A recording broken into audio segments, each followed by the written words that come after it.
Friends एबे जो मैंने भी सब 10th पास करिसेंती किंबा +2 पास करिसेंती से माने भी एबे गवर्नमेंट जॉब रे जॉइन करि परिबे। तो बहुत भलो अपॉर्चुनिटी आसीची जदी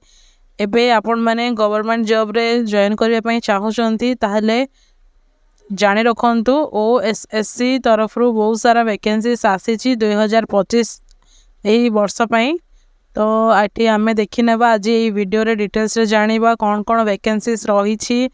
एंड कौन कौन सब सैलरी प्रोसेस रही काम कौन रोचे पोस्ट कौन रही एंड कि भाव में आपण मैंने अप्लाई करेंगे ताहा सब आज आम यही वीडियो माध्यम जाना एंड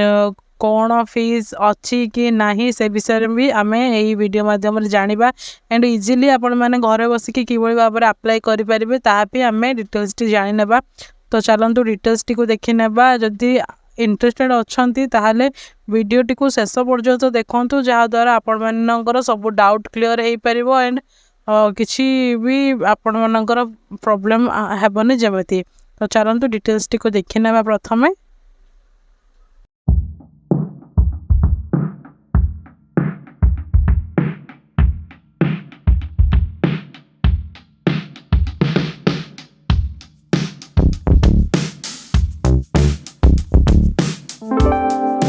फ्रेंड्स नमस्कार जय जगन्नाथ आपण मानक आम YouTube channel join to job रे बहुत बहुत स्वागत जनाऊँ। तो फ्रेंड्स आज आम जाना ओएसएससी तरफ आसी रिक्रुटमेंट विषय रे कौन कौन सब वैकेंसीज आसी से सब डिटेल्स रे जानिबा।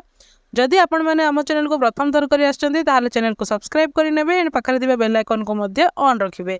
जहाँद्वारा आपण मैंने ये भाव में सब इन्फॉर्मेटिव वीडियो सहित जॉब अपडेट भी Piper.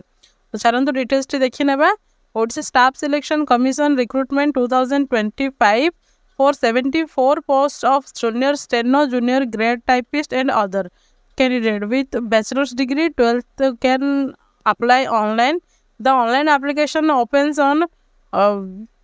April 4, 2025 and closes May 3, 2025. The candidates shall apply online through OSSC website ossc.gov.in. तो ये 74 पोस्ट आसी junior steno junior grade typist and आउ सब भी पोस्ट रही अदर पोस्ट भी रही जो मैंने सब 10th 12th ग्रेजुएशन करिसेंती से माने एही जॉब पे अप्लाई करि परिबे। देन डिटेल्स देखि नेबा। OSSC Junior Steno Junior Grade Typist and Other Recruitment 2025 notification PDF has been released on 4/4/2025 at ossc.gov.in. तो ये डिटेल्स टी देखिबा। नेम ऑफ द पोस्ट रही OSSC Junior Steno Junior Grade Typist and Other Online Form 2025 vacancy 74 vacancy आसी। The Odisha staff selection commission junior steno junior grade typist and other recruitment 2025 notification was published on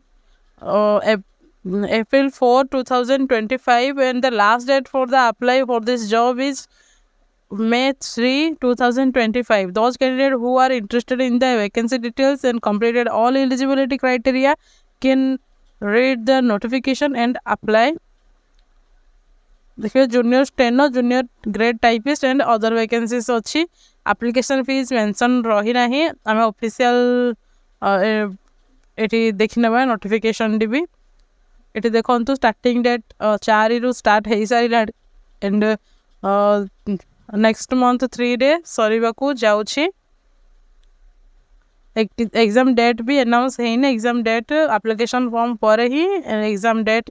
announce हेबो। Minimum age limit देखा ताहले आम जदि OSSC recruitment age limit रोचे तो ये 18 वर्ष रु 38 वर्ष बयस रोचे। एज रिलैक्सेशन भी ये लगुच। Candidate should possess any bachelors degree और 12th जो मैंने सब ग्रेजुएशन कि 12th पास करछंती से माने जॉब में अप्लाई करि परिबे। तो देखंतु ये जूनियर स्टेनोग्राफर 60-70 पोस्ट आसी। टाइपिस्ट कम स्क्राइब असिस्टेंट पे 2टी एंड जूनियर ग्रेड टाइपिस्ट पे 5टी पोस्ट आसी। तो ये भाव में यह रहा फुल डिटेल्स टी आम ऑफिशियल डिटेल्स टी को भी देखी नेबा जहाँद्वारा आपण मैंने इजिली अप्लाई भी करें। चलतु देखा। तो देखंतु एठी एडवर्टाइजमेंट रही ओडिशा स्टाफ सिलेक्शन कमिशन तरफ रु स्टार्टिंग डेट एंडिंग डेट रही पोस्ट वैकेंसी एटी देखि पारुथिबे जूनियर स्टेनोग्राफर डिस्ट्रिक्ट ऑफिस पे जूनियर स्टेनोग्राफर रही एटी डिपार्टमेंट वाइज रही junior stenographer district officer EIC water resource Bhubaneswar and junior stenographer एटी advocate general Odisha Cuttack junior stenographer directorate of treasuries and inspection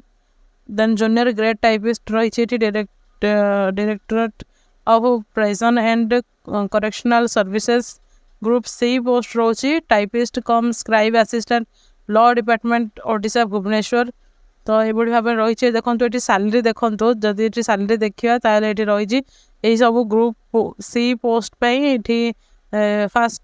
रही 25,000 to 81,000 रही देन सेकेंड भी रही 25,000 ରୁ 81,000 रही ये सब तीनोटी सेम पोस्ट जेहेतु सब सेम सैलरी रही किंतु अलग अलग लोकेशन रही जूनियर ग्रेड टाइपिस्ट रही 19,000 ରୁ 63,000 टंका रही एंड टाइपिस्ट कम स्क्राइब भी ये 19,000 ରୁ 63 टंका 63,000 टंका ये सैलरी रही देन अधिक किसी जानिबा जदि तो देखो ये देखिपर UR ST SC SC BC मानक कौन कौन वैकेंसीज आसी माने से मानक केते रिजर्वेशन रही एटी दिया जाइछे देन नेक्स्ट देखिबा ताहले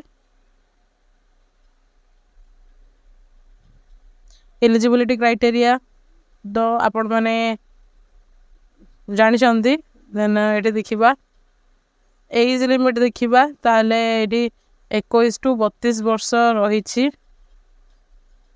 21 to 32 वर्ष रही एंड आपण मानकर एठी एग्जामिनेशन रहिबो जेतु स्टेज 1 स्टेज 2 रहउची प्रिलिमिनरी एग्जामिनेशन रहिबो मेन एग्जामिनेशन रहिबो जदि आपण माने अप्लाई करूछंती ताले एठी वन पेपर रहउची प्रिलिमिनरी 150 मार्क रहिबो एंड मेन रिटन एग्जाम टी 100 मार्क रहउची स्टेज 3 रे कंप्यूटर स्किल टेस्ट भी रहउची एठी तो एई बोली भाबरे एंड लास्ट रे आपण माने को फोर्थ रे सर्टिफिकेट वेरिफिकेशन हेबो तो एई बोली भाबरे आपण माने जॉब टी को पाई परिबे जदि आपण माने जॉब टी को अप्लाई करिया पय चाहुछंती ताले ऑफिशियल वेबसाइट रे अप्लाई करि परिबे तो तार ऑफिशियल वेबसाइट को भी आमे एठी देखि नेबा तो ये देखो ओडिशा स्टाफ सिलेक्शन कमिशन रो ऑफिशियल वेबसाइट रे आमे पहुंच जाइछंती तो एठी आपण माने देखि परिबे आपण जदि एठी न्यू कैंडिडेट अछंती ताले आपण माने एठी प्रथम जाइकी अप्लाई ऑनलाइन रे क्लिक करिवे निजको रजिस्टर करिवे रजिस्ट्रेशन पर आपण माने एथि पय अप्लाई करि परिबे जदि भी आपण माने पूर्वरु एथिरे अछंती ताले एठी आपण माने लॉगिन करिवे तो एठी लॉगिन करिकी आपण माने एठी अप्लाई करि परिबे तो डिटेल्स देखि नेबा एठी आपण माने अप्लाई ऑनलाइन रे क्लिक करला पर आपण मानक पाखरे एई बोली भाबरे इंटरफेस आसीबो तो प्रोसेस एठी रही कि बोली भाबरे अप्लाई करिवे तो एटा को आपण माने प्रोसीड टू रजिस्ट्रेशन करिवे जो माने भी सब एठी न्यू अछंती तो एठी ओके करिवे ओके करि सारला पर एठी आपण मानकर यूजर नेम जहाँ जदि पूर्वरु रजिस्टर अछंती ताले आपण माने एठी लॉगिन करि परिबे जदि पूर्वरु नाहंती ताले आपण माननको न्यू रजिस्टर करिया पई पड़िबो तो एठी आपण मानकर मोबाइल नंबर को देइगिरी पासवर्ड को देइगिरी एठी आपण माने एही कैप्चा कोड को एंटर करिकी लॉगिन करि परिबे तो सही बोली भाबरे आपण माने एठी अप्लाई करि परिबे रजिस्ट्रेशन करि नेबे जदि न्यू यूजर अछंती किबा पुराना यूजर अछंती तारे